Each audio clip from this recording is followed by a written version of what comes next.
So to change the gearbox and motor in the Trike, you're going to have to remove this front panel. There's 3 screws, and then this panel comes off, and this is your wire harness.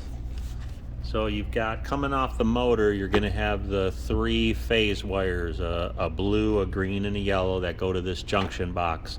So you pop this cover off and take those 3 wires off, and then you have the motor connector, which is it's a 6-pin connector with 5 wires hooked to it, and those will be the match up to what's coming on the new motor.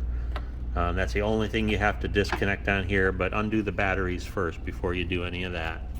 And then, coming back to the back of the scooter,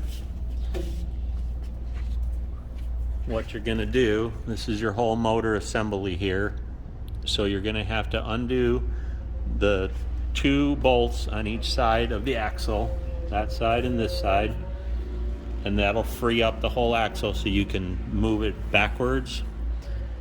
And then these bolts here are what hook the axles to the motor.